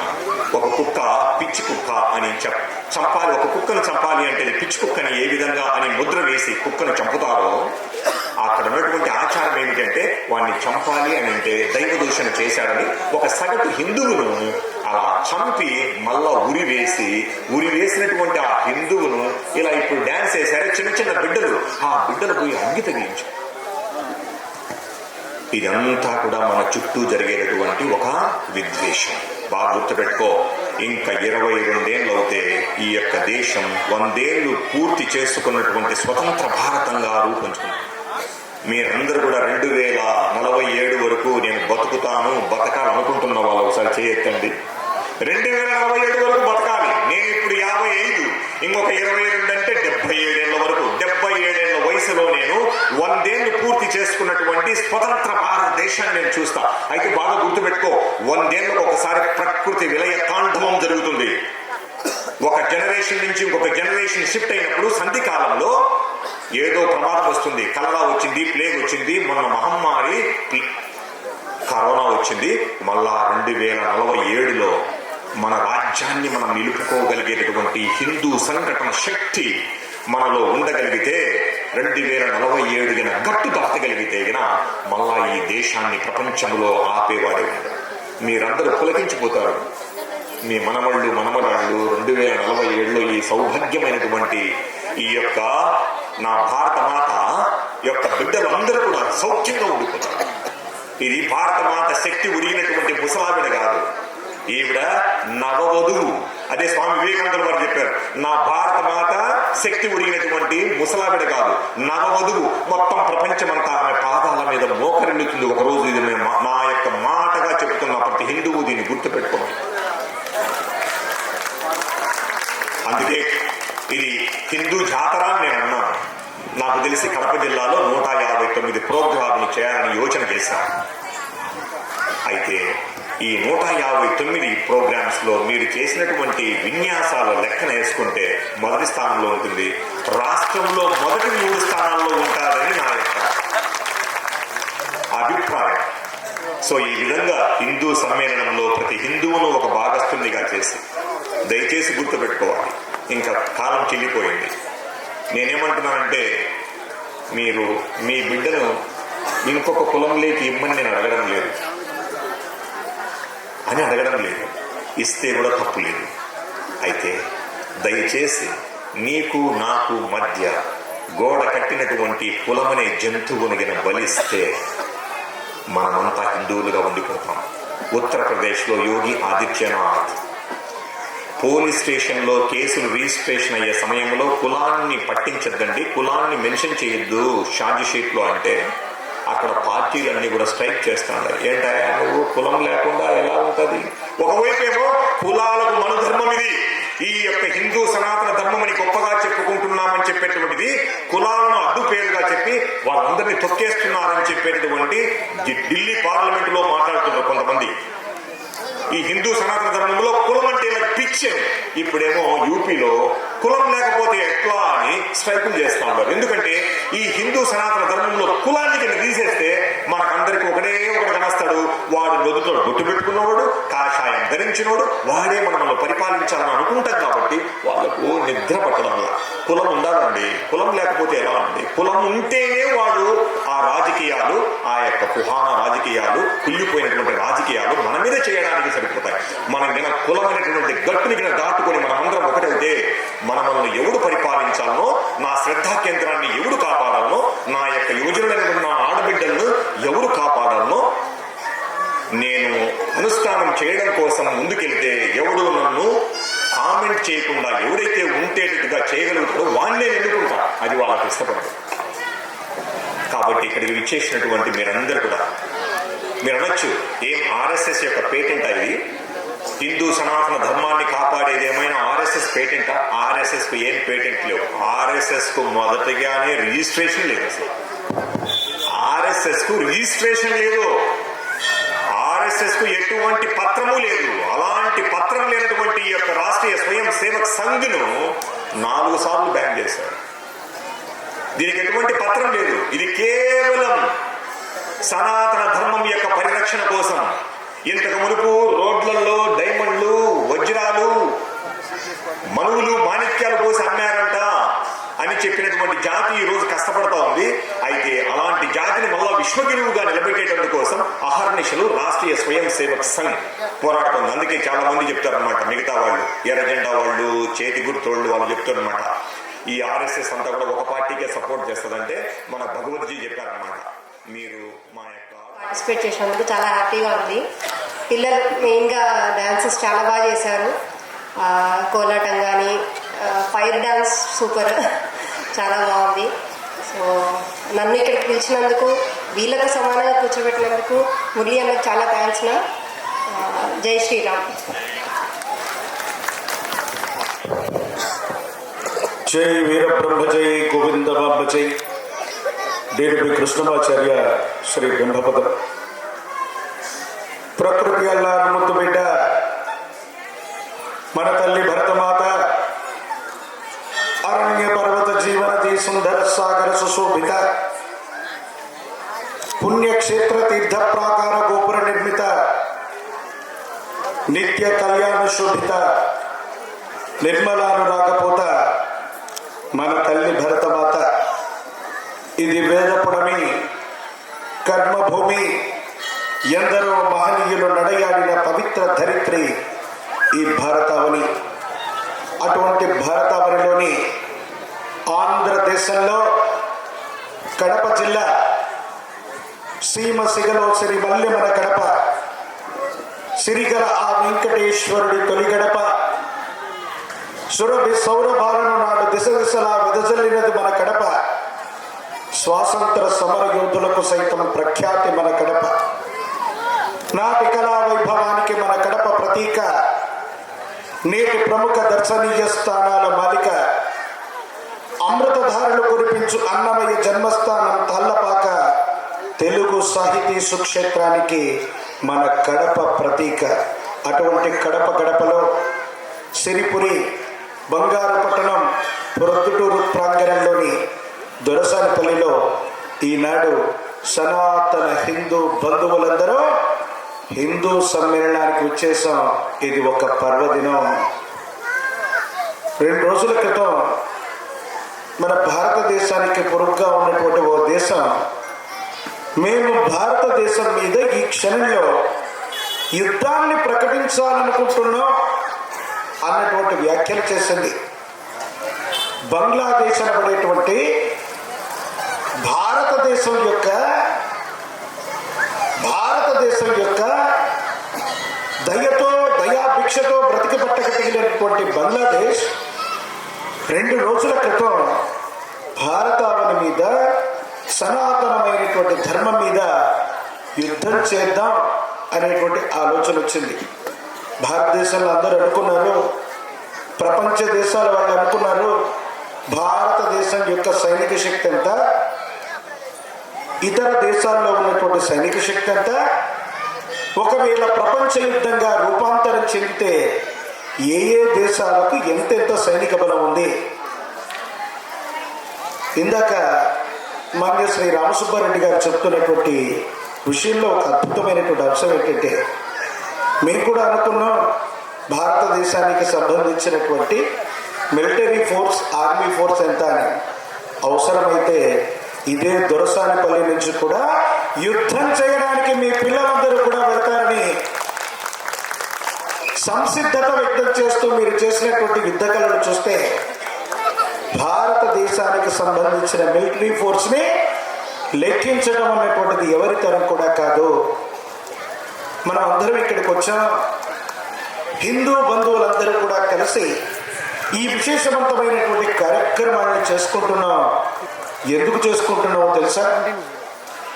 ఇది చేసుకోకపోవటం, మనల్ని మనం హిందూ బంధువులుగా గుర్తించుకోకపోవటం వల్ల ఏం జరుగుతుందో తెలుసా? సమాజంలో కళా వెంకట నాయక, ఈ కలియుగానికి ప్రత్యక్ష దైవమైనటువంటి వెంకటేశ్వర స్వామి వారి యొక్క సన్నిధానంలో అంతకంటే పవిత్రంగా భావించే తిరుపతి లడ్డూలో ఏమేం కలిపారో తెలుసా? మన శ్రద్ధా కేంద్రం ప్రపంచంలోని అత్యంత హిందువులందరికీ కూడా విశేషవంతమైనటువంటి తిరుమల తిరుపతి ప్రాంగణాన్ని చెడగొట్టాలన్న భావన, సనాతనమైనటువంటి ధర్మం మీద ఒక కుట్ర జరిగింది. ఏ హిందువులు లేరా? పరమతాలకు సంబంధించినటువంటి వ్యక్తులే అందులో పాలక మండలి సభ్యులుగా ఉండాలా? హిందూ బంధువులందరికీ కూడా అందులో చోటు లేదా? మనం చేస్తున్నటువంటి ఈ రకమైనటువంటి హిందువులుగా పుట్టినటువంటి మనందరూ కూడా పట్టించుకోకపోవటం వల్లే ప్రపంచ దేశాలు హిందుత్వానికి, హిందూ సమాజానికి పట్టుకొమ్మలైనటువంటి వారణాసి నగరము, తిరుమల తిరుపతి దేవస్థానంలోనూ ఇలాంటి ఇబ్బందులు జరుగుతున్నాయి. 12 జ్యోతిర్లింగాల్లో ప్రతి హిందూ బంధువు కూడా 5000 సంవత్సరాల కంటే క్రితమైనటువంటి అతి ప్రాచీనమైనటువంటి నగరం ఈ భూమండలంలో ఏదైనా ఉందా? ఈ భూమి మీద 5000 సంవత్సరాల క్రితమే నాగరికత నడయాడిందంటే అది ఒక్క కాశీ నగరం, వారణాసి నగరం మాత్రమే. అందుకే ప్రతి హిందూ బంధువు ఏమనుకుంటాడో తెలుసా?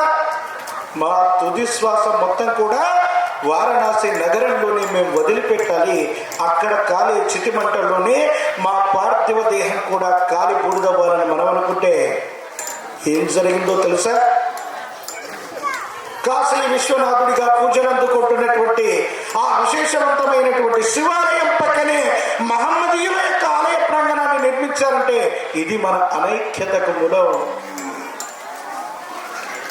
రామో విగ్రహవాన్ ధర్మ, ధర్మం అన్నటువంటిది ఒక నిలువెత్తు రూపాన్ని తీసుకుంటే అది శ్రీరామచంద్ర ప్రభువు యొక్క రూపంలో ఉంటుందని నమ్మినటువంటి సిద్ధాంతం మనది.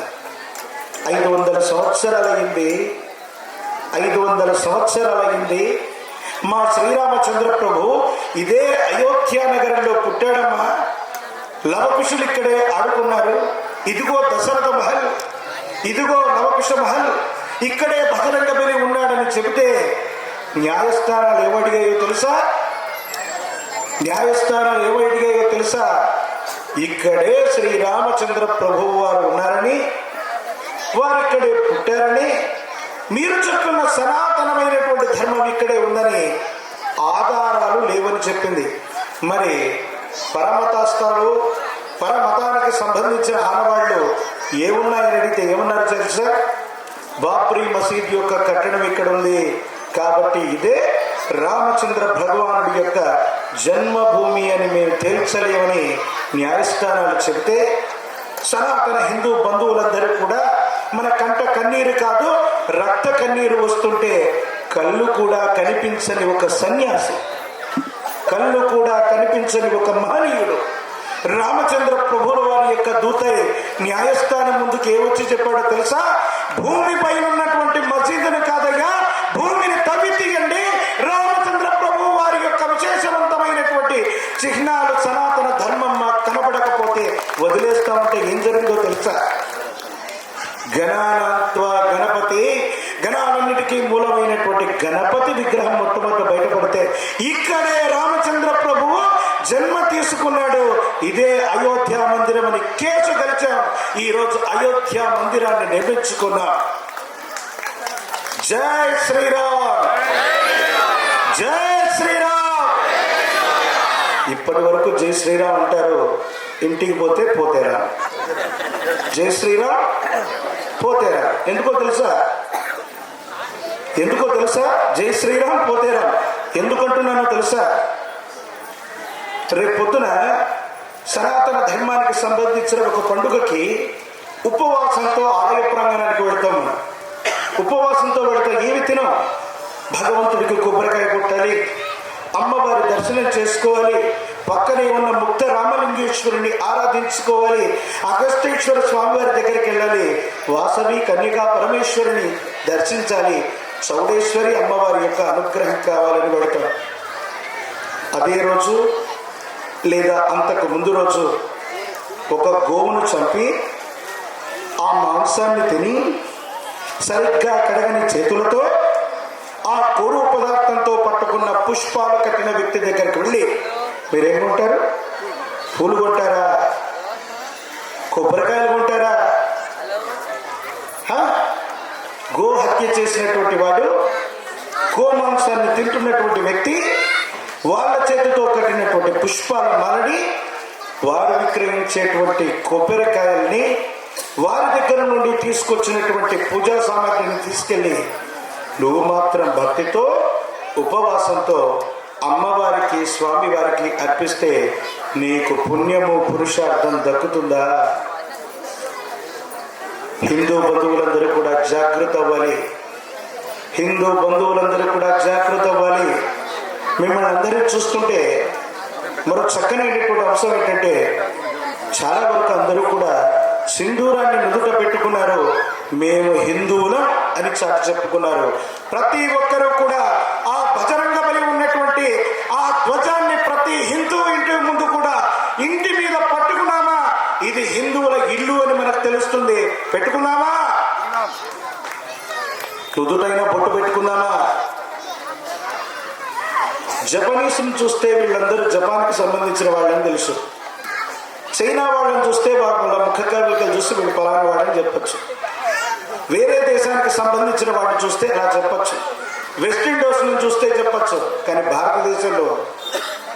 భారతదేశంలో అందరి ముఖాలు ఒకే రకంగా ఉన్నాయి. కానీ పరమతాలు ఏం చేస్తున్నాయి తెలుసా? వాళ్ళకంటూ ప్రత్యేకమైనటువంటి గడ్డాన్ని పెంచడం, ప్రత్యేకమైనటువంటి టోపీని ధరించడం, ప్రత్యేకమైనటువంటి విన్యాసాలు చేస్తూ మేము హిందువులు కాము అని మనం చెప్పుకున్నప్పుడు మీరు కూడా హిందువులు అని చెప్పుకోవాలా? ఒకసారి జై శ్రీరామ్ చెప్పండి. మీరు జై శ్రీరామ్ అంటారు, పోతే రాములు కూడా మీరే అంటారు. మరి వాళ్ళందరూ ప్రత్యేకంగా ఉన్నప్పుడు మనకు కూడా ప్రత్యేకంగా ఉండాలా?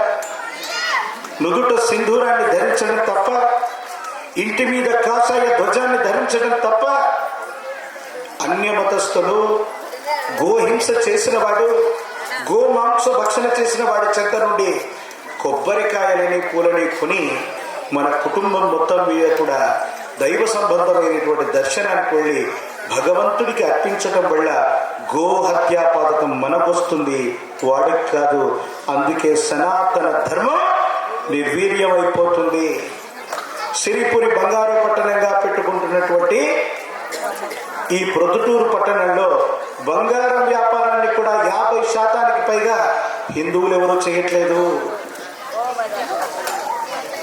పూలు కట్టే దగ్గర నుండి, కొబ్బరికాయల అమ్మే దగ్గర నుండి, బంగారం వ్యాపారం దగ్గర నుండి ప్రపంచంలో ప్రతి రంగంలో కూడా కుల మత వర్గ వైషమ్యాలతో మనం కొట్టుమిట్టాడుకొని చేస్తూ ఉంటే ప్రతి కులానికి సంబంధించినటువంటి కుల వృత్తులతో సహా అన్యమతాల వాళ్ళు వచ్చి ఉపాధి పొందుతూ మనమిచ్చినటువంటి ధనంతోనే సనాతన ధర్మానికి పట్టుకొమ్మలుగా ఉన్నటువంటి రాష్ట్రాలలో ప్రత్యేకించి బాంబు పేలుళ్లు పెడుతూ సనాతన ధర్మాన్ని రెచ్చగొడుతూ తిరుమల తిరుపతి లాంటి దైవక్షేత్రాలని, వారణాసి లాంటి నగరాలని కలంకితమైనటువంటి చరిత్రల్లో రాస్తున్నారు. ఇందాక సుబ్బారెడ్డి గారు చెప్పారు ఒక అద్భుతమైనటువంటి వాక్యం.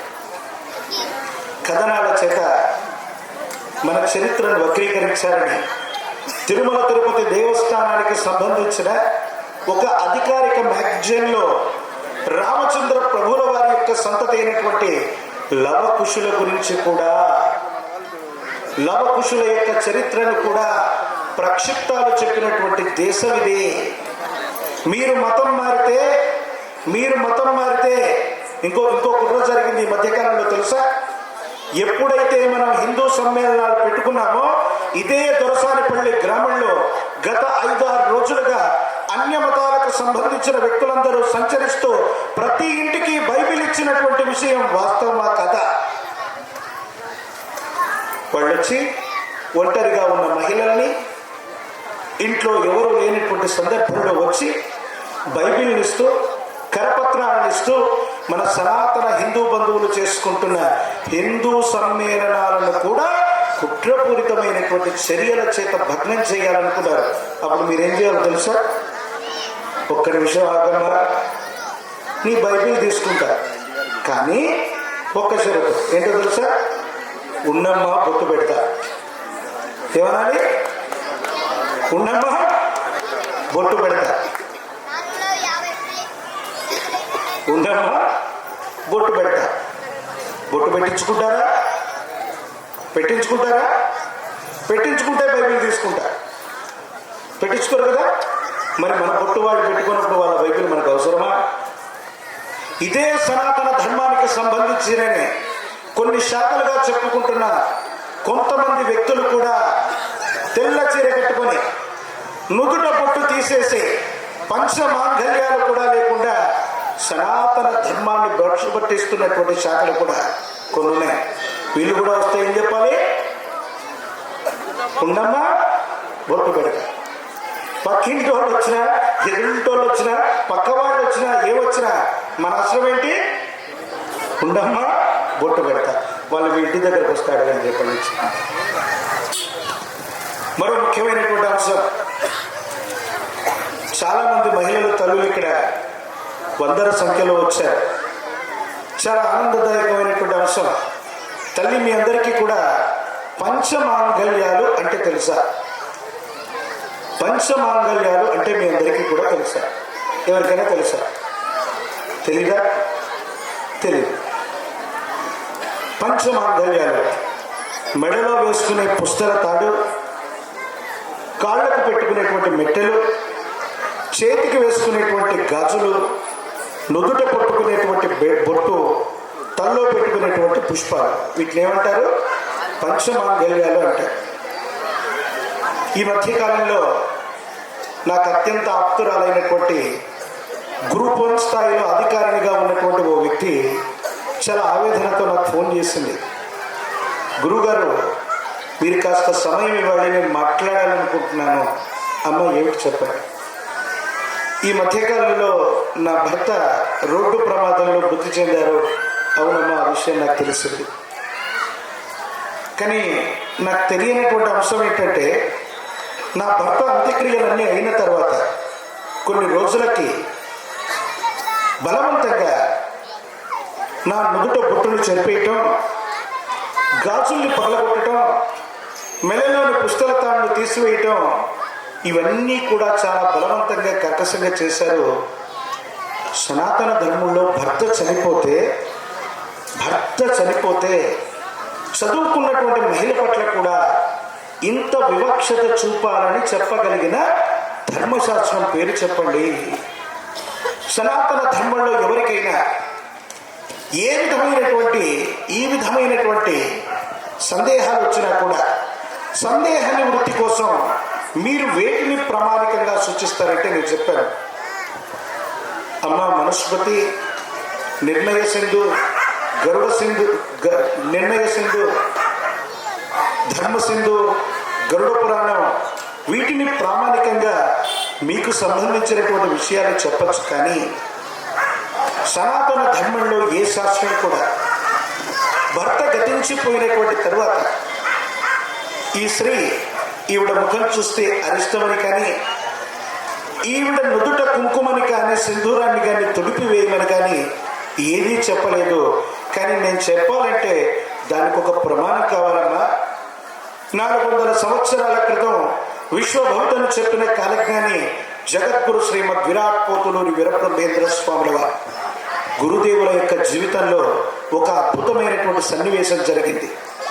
కొన్ని క్షణాల్లో తాను సజీవ సమాధిలోకి వెళ్ళిపోతున్న సందర్భంలో తన భార్య అయినటువంటి గోవిందమాంబ వచ్చి అడిగింది, ఏమండి, జీవిత పర్యంతం దీర్ఘ సుమంగళీ భవాన్ని దీవించిన మీరు ఈనాడు సజీవ సమాధిలోకి వెళ్ళిపోతే నా పంచమాంగళ్యాల యొక్క సంగతి ఏంటి? స్వామివారు అన్నారు, గోవిందు, ఆ చంద్రార్థం నేను ఎక్కడికి వెళ్ళను, సజీవ సమాధి దీక్షలోనే ఉంటాను. కానీ నువ్వు అడిగావు కాబట్టి చెప్తున్నాను, నీకే కాదు ఈ భూమి మీద సనాతన ధర్మంలో భారతావనిలో పుట్టిన ఏ వనిత అయినా పుట్టిన వెంటనే తల్లిదండ్రుల నుంచి తాను నుదుట పెట్టుకునే బొట్టు, చేతులకు వేసుకునేటువంటి గాజులు, తలలో పెట్టుకునేటువంటి పుష్పాలు, ఈ మూడు పుట్టుకతో ప్రతి స్త్రీకి సంప్రాప్తిస్తాయి.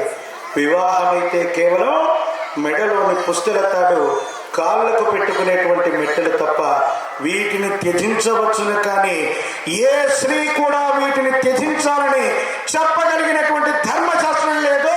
కొంతమంది కుయుక్తపూర్వకమైనటువంటి చర్యల వల్ల మన కుటుంబంలో ఉండేటువంటి తల్లి, మన చెల్లి, మన సోదరి, విధవరాలైనటువంటి వ్యక్తి ఎదుట పడితే మనం వెళుతున్నప్పుడు ప్రయాణానికి ఎదురుగా వస్తే అరిష్టం అనేటువంటి భావనను మనం పెట్టుకున్నాం.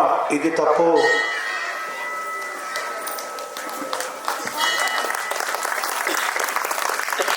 యత్ర నార్యంతు పూజ్యంతే రమంతే తత్ర దేవత. ఈ దేశాన్ని పరిపాలించిన భర్త లేనటువంటి స్త్రీలు మనకు తెలుసు. భర్త లేనటువంటి స్త్రీలు మనకు తెలుసు. ఆదిపరాశక్తి స్వరూపంతో ఉన్నటువంటి స్త్రీ స్వరూపాలు కూడా తెలుసు. పరమేశ్వరుని యొక్క జటాజుటంలో ఉన్నటువంటి గంగా అమ్మవారి యొక్క వృత్తాంతం కూడా తెలుసు. దేవతలకే లేని పట్టింపులే మానవ మాత్రులైన మనకు అవసరమా? కాబట్టి మన తల్లైనా, చెల్లైనా, సోదరైనా, వదిన గారైనా మన కుటుంబంలో ఏదైనా విధివశాత్తు భర్త గతించిపోయినటువంటి స్త్రీ ఉంటే ఆవిడ కూడా నోములు నోచుకోవచ్చు, అమ్మవారి యొక్క పూజాది క్రతువులు చేయొచ్చు, పసుపు కుంకుమలు తీసుకొని అమ్మవారికి సంబంధించినటువంటి శ్రీచక్రార్చన కూడా చేయొచ్చు. నేను చెబుతున్నా బ్రహ్మంగారి ఉపాసకుడిగా, మీకు అర్హత లేదు అన్నబడ్డటువంటి సనాతన ధర్మంలోని ఏ శాస్త్రం చెప్పబడలేదు. మీరు కూడా అందరితో సమానమే.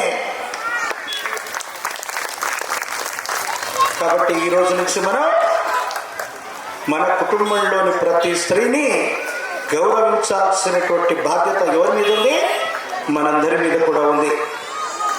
ఈ మధ్యకాలంలో ఒక టెలివిజన్ ఛానల్ నన్ను ఇంటర్వ్యూ పిలిచారు సనాతన ధర్మం గురించి. రవిప్రకాష్ గారికి సంబంధించిన ఆర్టీవీ అనుకుంటా. ఈ మధ్యకాలంలోనే నేను డిబేట్కి వెళ్ళాను. వెళ్ళగానే జన విజ్ఞాన వేదిక, అజ్ఞాన వేదిక అని కొన్ని ఉంటాయి. కొంతమంది మేధావులు కొన్ని ఉంటాయి. అందులో వాళ్ళు వచ్చారు.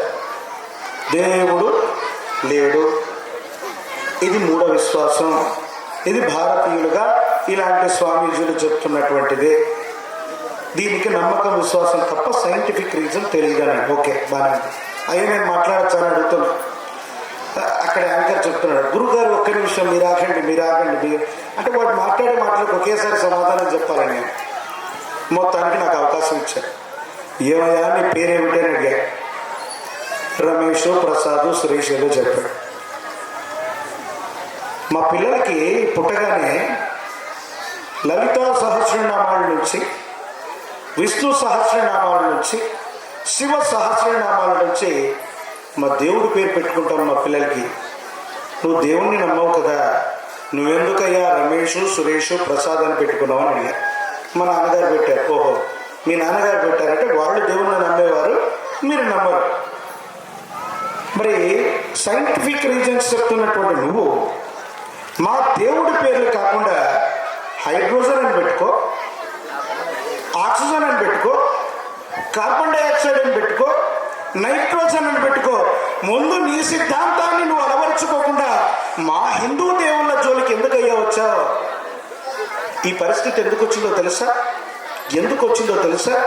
పిల్లవాడు పుట్టగానే ఈ మధ్య సనాతన ధర్మంలోని హిందూ బంధువులు ప్రపంచంలో ఎవరికి లేని కొత్త పేరు పెట్టారు. ఇది ఎవరికి ఉండకూడదు, ఈడొక్కడే ఉండాలి.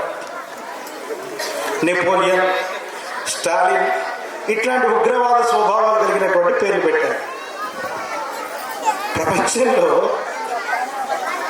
ప్రపంచంలో లలిత సహస్రనామ స్తోత్రం అమ్మవారికి చెప్పినటువంటి 1000 నామాలు బీజాక్షర సమన్వితాలు. విష్ణుమూర్తికి సంబంధించిన 1000 నామాలు బీజాక్షర సమన్వితాలు.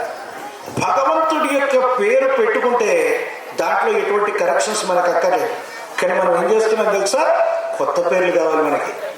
అది కూడా ప్రపంచంలో ఎవడు ఇప్పటి వరకు పెట్టుకోకూడదు, ఎక్కడా విని ఉండకూడదు అని ఆరవని, భౌరవని, ఇంకొకటని మనం పెట్టుకోవటం వల్ల ఏమవుతుందో తెలుసా? ఆ నెగిటివ్ ఇంపాక్ట్ అనేటువంటిది పిల్లల మీద పడుతుంది. కాబట్టి 12 సంవత్సరాల లోపు ఉన్నటువంటి బాలబాలికలందరికీ కూడా మన సనాతన ధర్మంలో ఇలవేల్పు దేవతా స్వరూపం పేరో, ఇంటి దేవుడి పేరో మొట్టమొదట కలిసే విధంగా పెట్టుకోవటం అనేటువంటిది మన ధర్మం. సనాతన ధర్మంలో దీన్ని కోల్పోయాం. మళ్ళీ విజ్ఞాన వేదికల్లో నన్ను ఇంకా అడుగుతున్నారు ఏవో ప్రశ్న. అయ్యా మీ దగ్గరికి వస్తున్నా, మాట్లాడడానికి సమయం ఏంటని అడిగా. మీ దేవుడు ఒక నమ్మకం మాత్రమే, మీ దేవుడు ఒక నమ్మకం మాత్రమే, భగవంతుడు లేడు అన్నాడు. అయ్యా మీకు నా అమ్మా నాన్న ఉన్నారా అని అడిగా. ఉన్నాడన్నాడు. భార్య పిల్లలు ఉన్నారా అని అడిగా. ముందుగానే యాంకర్ గారికి చెప్పాను, నన్ను క్షమించండి ఈ వ్యాఖ్యలు చేస్తున్నాను. నాకెందుకో డౌట్గా ఉంది, ఈయనకు పిల్లలు పుట్టే అవకాశం లేదు, DNA టెస్ట్ చేయించుకున్నాడా ఎందుకని అడిగాడు. ఏం మాట్లాడుతున్నారు మీరు అన్నాడు. అవునయ్యా, పార్వతీ పరమేశ్వరులు మా హిందూ బంధువులందరికీ కూడా ఆది దంపతులైన పార్వతీ పరమేశ్వరుడు మా అమ్మా నాన్నని మేము అనుకున్నాం. మా తల్లి చెప్పింది మా తండ్రి ఎవరో, నమ్మకం మీద బతుకుతున్నాం. నీకు ఆ నమ్మకం లేనప్పుడు నీకు పుట్టినవాడు కూడా నీవాడా కాదో కావాలంటే ఏం చేయాలి? DNA టెస్ట్ చేయించుకున్నావా? ఇంకా అడగలేదు వాళ్ళు. అక్కడి నుంచి కట్ అయిపోయారు. ఇంకా తర్వాత 2 నెలల నుంచి వెయిట్ చేస్తున్నా, మళ్ళీ ఎక్కడైనా కనిపిస్తారు. మళ్ళీ తగల, ఈసారి తగిలినప్పుడు మళ్ళీ చెప్తా. కాబట్టి నమ్మకం విశ్వాసమే కాదు, సనాతనమైనటువంటి ధర్మం అనేటువంటిది నిత్య నూతనమైనటువంటిది, అనంతమైనటువంటిది. నమ్మకం విశ్వాసాల యొక్క పరంపరే కాదు. సనాతన ధర్మం అన్నటువంటిది ఒక మతం కాదు. హిందుత్వం అనేటువంటిది ఒక మతంగా మనం భావిస్తున్నాం. ఇది మనిషి యొక్క జీవన విధానం. ఎందుకంటే తులసిని తులసి మాతగా, వేప చెట్టుని ఎల్లమ్మగా, పోలేరమ్మగా, రేణుకాదేవిగా, కుక్కని భైరవ స్వరూపంగా, పాముని నాగులమ్మగా, ఆఖరికి పందిని వారాహిగా కూడా చూడగలిగినటువంటి ఏకైక ధర్మం సనాతన ధర్మం. అందుకే హిందుత్వం అన్నటువంటిది ఒక మతం కాదు. మనకొచ్చే పండుగలన్నీ కూడా క్యాలెండర్ ప్రకారం వరుస క్రమంలో రావమ్మా. ఈ సంవత్సరం ఏ తేదీలో ఆంగ్లమానంలో వస్తే అదే తేదీలో రావు.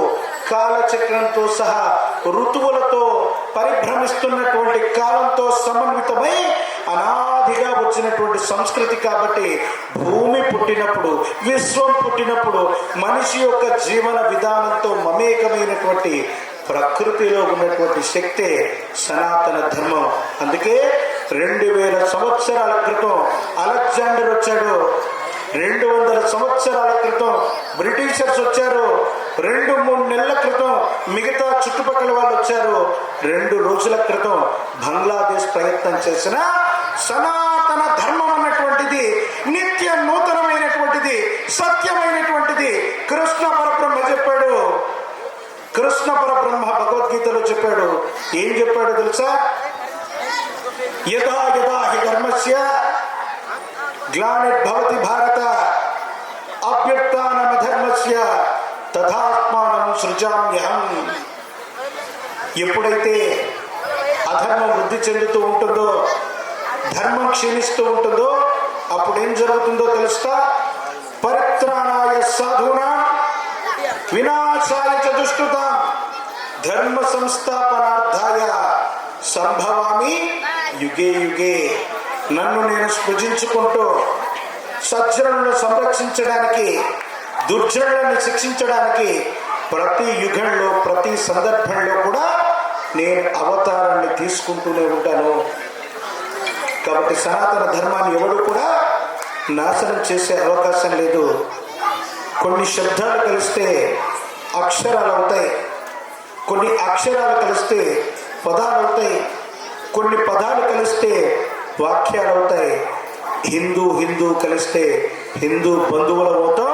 అందుకే ఈ హిందూ సమ్మేళనాన్ని మళ్ళీ మళ్ళీ మనం నిర్వహించుకునేటువంటి ప్రయత్నం చేస్తున్నాం. ఈనాడు తల్లిదండ్రులను చూస్తున్నటువంటి పిల్లలు లేరు. అత్త మామల్ని ఇంట్లో పెట్టుకుంటున్న కోడళ్ళు తక్కువ. విశ్వభక్తుని చెప్పిన కాలజ్ఞాని వీరబ్రహ్మేంద్ర స్వామి ఒక మంచి మాట చెప్పాడు. నీ తల్లి పార్వతి, నీ తండ్రి శంకరుడు ఆది మహాశక్తి అంశంబురా, నీ కన్న బిడ్డలే గణపతాంశంబు తెలియ అట్టివారి మెప్పు పొందాలిరా. నీ తల్లిదండ్రులే సాక్షాత్తు పార్వతీ పరమేశ్వరుడు. భార్యకు భర్త, భర్తకు భార్య. ఎప్పుడు కూడా ఈయన పరమేశ్వరుడు అనుకుంటే ఈవిడ పార్వతి అనుకోవాలి. మీ కన్న బిడ్డలే గణపతి, కార్తికేయులు. వీళ్ళ ఆలనా పాలన చూడకుండా, వీళ్ళ యోగక్షేమాలు వహించకుండా ప్రపంచంలో ఎన్ని ధర్మ కార్యక్రమాలు ఎన్ని చేసినా కూడా నువ్వు తరించే అవకాశం లేదు. ఈ మధ్య వృద్ధాశ్రమాలు అధికమవుతున్నాయి. 50-60 ఏళ్ళు రాగానే తల్లిదండ్రుల్ని వృద్ధాశ్రమాలకు తీసుకెళ్తున్నాం. మన పిల్లలు దాన్ని గమనిస్తూనే ఉన్నారు. 50 ఏళ్ళు రాగానే తల్లిదండ్రుల్ని వృద్ధాశ్రమాలకు పంపించాలన్న ఆలోచనకి వెళ్తున్నారు. మీతో పాటు తల్లిదండ్రులను చూస్తున్న పిల్లలు ఎంతమందో ఒక్కసారి చెయ్యొద్దండి. తల్లిదండ్రులు మీతో పాటు ఉన్నారా? ఏ ఒక్కరు కూడా కనిపించరే. ఎందుకంటే జై శ్రీరామ్ పోతారా. అత్తమామలను చూస్తున్న కోడలు ఎంతమంది? ఓ అద్భుతం. ఇది సనాతన ధర్మం. ఎందుకో తెలుసా? పాశ్చాత్య దేశాల్లో అవసరమైతే ఉదయాన్నే పెళ్లి చేసుకోవచ్చు, సాయంకాలానికి విడాకులు ఇచ్చేయచ్చు. కానీ సనాతన ధర్మంలో కుదరదు. వివాహం చేసుకునే మునిపే ఇటు 7 తరాలు అటు 7 తరాలు చూడటమే కాదు, విడిపోతూ ఉంటే మళ్ళీ పెద్దలందరూ కూర్చొని ఏం చేస్తారు? కలిపే ప్రయత్నం చేస్తారు.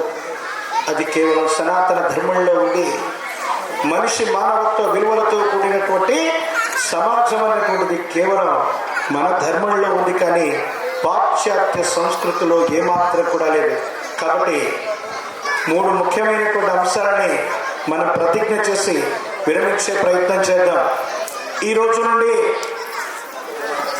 ఏ హిందూ బంధువైనా గోమాంస భక్షణ చేసేవాడి దగ్గర పూలు పళ్ళు కొనడం, మనం కొన్న పూలు పళ్ళని దేవాలయ ప్రాంగణానికి అర్పించమని ప్రతిజ్ఞ చేద్దామా?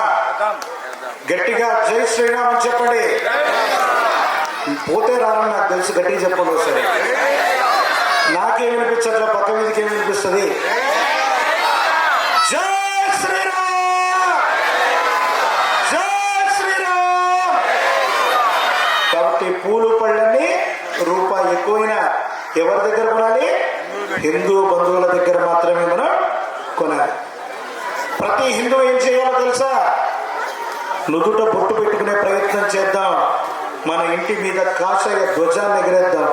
నరఘోష, నరదిష్టి, నరపేడలే కాదు, ఆ బజరంగ బలిని చూస్తే భూత ప్రేతాలు కూడా పారిపోతాయి. ప్రతి ఇంటి మీద ఎవరు ఉండాలి? బజరంగ బలి ఉండాలి.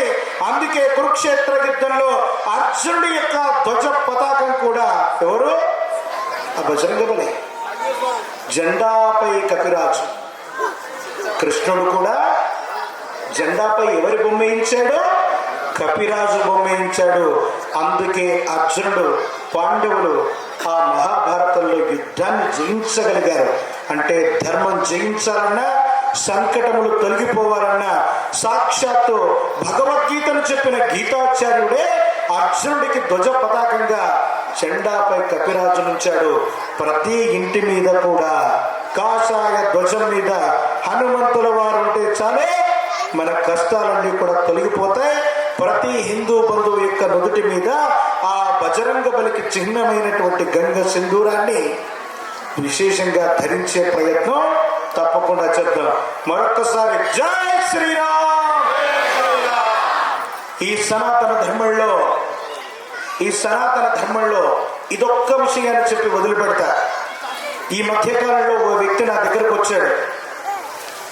కృష్ణమాచార్య గారు జ్యోతిష్ శాస్త్రం తెలిసిన వాళ్ళు కాబట్టి ఒక ముఖ్యమైనటువంటి అంశాన్ని తెలుసుకోవాలని వాళ్ళ అమ్మగారికి సంబంధించిన జాతకం అడిగారు. ఏ వ్యక్తి యొక్క జాతక ప్రకారంగా అయినా ద్వితీయ సప్తమ స్థానాలకు సంబంధించిన గ్రహాలు వాటి దశలు వస్తే వాటిని మారక దశ అంటే మనిషి చనిపోయే కష్టాలు కలుగుతాయని నేను అన్నాను. అమ్మగారి యొక్క జాతకంలో మారక దశలు నడుస్తున్నాయి అంటే గురుగారు మరి ఎప్పుడు ఆ కష్ట సమయం ఉంది, రాబోయే 8-9 మాసాల్లో ఈ విధమైనటువంటి ఇబ్బంది కలిగే అవకాశం ఉంది. ఓ వారం రోజుల తర్వాత ప్రతి తల్లి బిడ్డ సంరక్షించబడుతున్న తరుణంలో పిల్లలకు మనం నేర్పించాల్సింది ఏబిసిడీలు కాదమ్మా, ఆంగ్ల విద్యాబోధన చేయించండి. మరేమీ ఇబ్బంది లేదు. మీ ఇంటి పేరు, మీ గోత్రనామాలు, మీ పూర్వీకులు, మన పూర్వోత్తరాలు, మహాభారతం, రామాయణం, భాగవతం, సనాతన ధర్మం, దేశభక్తిని, మానవత్వ విలువల్ని వీటిని గనక మనం మర్చిపోతే మన పిల్లవాడు కూడా అమెరికాకి వెళ్తూ నాన్నగారికి బాగలేదు, గుండెపోటు వచ్చింది, మళ్ళీ ఫ్లైట్ టికెట్ వేసుకొని రావాలి కాబట్టి డాక్టర్కి ఏం చెప్తాడన్న విషయాన్ని మీకు వదిలేస్తున్నా.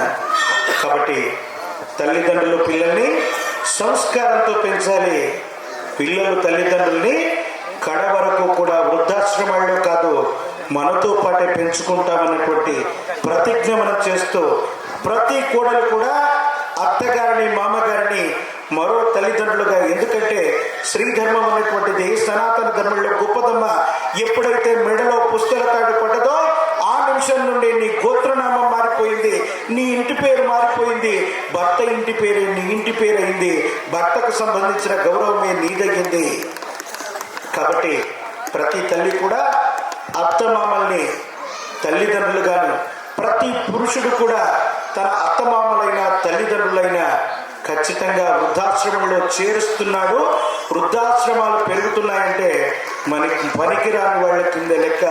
ఇవి చేయమని తల్లిదండ్రుల్ని చూసుకుందామని మరొక్కసారి ప్రతిజ్ఞ చేస్తూ విశేషవంతమైనటువంటి ఈ దొరసారిపల్లి గ్రామంలోని ఈ అద్భుతమైనటువంటి హిందూ సమ్మేళనాన్ని ఏర్పాటు చేసిన కమిటీ సభ్యులందరికీ కూడా మరొక్కసారి శుభాశీస్సులు నేను తెలియజేస్తూ వేదిక మీద అలంకరించినటువంటి ధర్మాచార్యులు, ప్రత్యేకించి వచ్చినటువంటి వ్యక్తులందరినీ, హిందూ బంధువులందరినీ కూడా ఆశీర్వచనాలు తెలియజేస్తూ సనాతన హిందువుగా ఎలా బతకాలో ఎలా బతకకూడదో మన దైనందిన చర్యల్లో ఏమేం చేయాలన్న విషయాన్ని నేను చెప్పినటువంటి విధంగా తప్పకుండా మీరు ఆచరిస్తారని, ప్రతి స్త్రీ వితంతువైనా వితంతు కాకపోయినా ఆమెకు సముచితమైనటువంటి గౌరవాన్ని తప్పకుండా ఇస్తారని, హిందూ బంధువుల దగ్గరనే పూజా ద్రవ్యాలన్నీ కూడా కొంటారని, మన దేవతా స్వరూపాల యొక్క పేర్లే మన పిల్లలందరికీ కూడా పెడతారని, దేశభక్తితో దైవ భక్తితో